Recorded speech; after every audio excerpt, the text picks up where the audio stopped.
ಬೆಂಗಳೂರಿನ ಹಲಸೂರಿನಲ್ಲಿರುವಂತಹ ಇತಿಹಾಸ ಪ್ರಸಿದ್ಧ ಸೋಮೇಶ್ವರ ದೇಗುಲದಲ್ಲಿ ಇನ್ಮುಂದೆ ಮದುವೆ ಕಾರ್ಯಕ್ರಮವನ್ನ ಮಾಡೋ ಹಾಗಿಲ್ಲ. ಯಾಕಿಂಥ ನಿರ್ಧಾರ?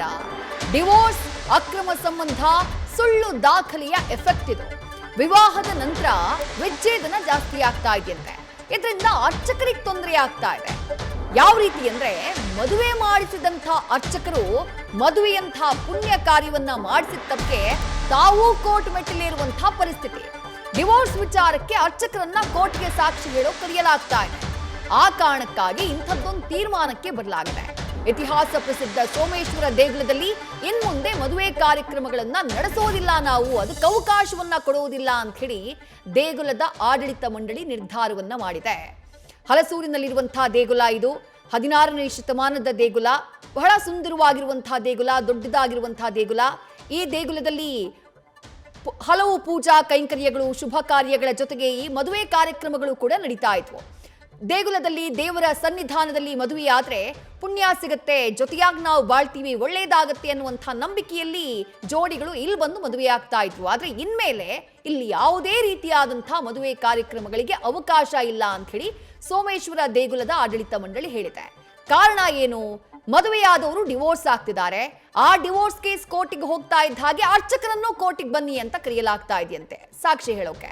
ಈ ರೀತಿಯಾಗಿ ಹಲವು ಪ್ರಕರಣಗಳು ಈಗಾಗಲೇ ನಡೆದಿರೋದ್ರಿಂದ ಇಂಥದ್ದೊಂದು ನಿರ್ಧಾರಕ್ಕೆ ಬರಲಾಗಿದೆ ಅನ್ನುವಂಥ ಮಾಹಿತಿ ಸಿಗ್ತಾ ಇದೆ.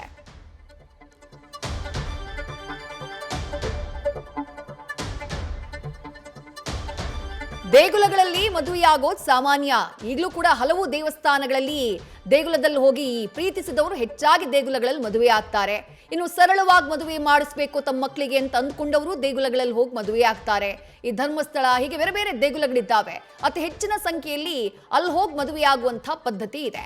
ಈ ಇತಿಹಾಸ ಪ್ರಸಿದ್ಧ ಸೋಮೇಶ್ವರ ದೇಗುಲದಲ್ಲೂ ಕೂಡ ಹಾಗೆ ಜೋಡಿಗಳು ಬಂದು ಮದುವೆ ಆಗ್ತಾ ಇದ್ರು. ಆದ್ರೆ ಮದುವೆಯಾದಂತಹ ನಂತರದಲ್ಲಿ ಕೆಲ ವರ್ಷಗಳಲ್ಲಿ, ಕೆಲ ತಿಂಗಳುಗಳಲ್ಲಿ ಡಿವೋರ್ಸ್ ಪ್ರಕರಣಗಳು ಹೆಚ್ಚಾಗ್ತಾ ಇವೆ. ಹೀಗೆ ಡಿವೋರ್ಸ್ ಆಗ್ತಾ ಇರೋದ್ರಿಂದ ಆ ಜೋಡಿಗಳು ಕೋರ್ಟಿಗೆ ಕೇಸ್ ಹೋಗ್ತಾ ಇರೋದ್ರಿಂದ ಅರ್ಚಕರನ್ನು ಕೂಡ ಕೋರ್ಟಿಗೆ ಕರೆಸಲಾಗ್ತಾ ಇದೆ.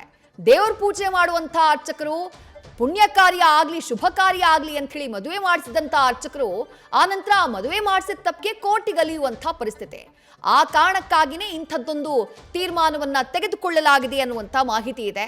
ಒಂದ್ ಕಡೆ ಇಲ್ಲಿ ಮದುವೆ ಆದವರು ಡಿವೋರ್ಸ್ ಮಾಡ್ಕೊಳ್ತಿದ್ದಾರೆ, ಮತ್ತೊಂದ್ ಕಡೆ ಅಕ್ರಮ ಸಂಬಂಧ ಇರೋರು ಬಂದು ಇಲ್ಲಿ ಮದುವೆ ಆಗ್ತಿದ್ದಾರಂತೆ. ಜೊತೆಗೆ ಸುಳ್ಳು ದಾಖಲೆಗಳನ್ನೆಲ್ಲ ಸೃಷ್ಟಿ ಮಾಡ್ತಿದ್ದಾರಂತೆ. ಇದರಿಂದ ದೇಗುಲಕ್ಕೆ ಪೆಟ್ಟಾಗ್ತಾ ಇದೆ, ಅಥವಾ ದೇಗುಲದ ಅರ್ಚಕರಿಗೆ ಕಿರಿಕಿರಿ ಆಗ್ತಾ ಇದೆ, ಅವ್ರಿಗೆ ತೊಂದರೆ ಆಗ್ತಾ ಇದೆ, ಕಾನೂನಾತ್ಮಕ ಸಂಕಷ್ಟಗಳು. ಆ ಕಾರಣಕ್ಕಾಗಿ ಇಂಥದ್ದೊಂದು ತೀರ್ಮಾನಕ್ಕೆ ಬರಲಾಗಿದೆ ಅನ್ನುವಂಥ ಮಾಹಿತಿ ಇದೆ.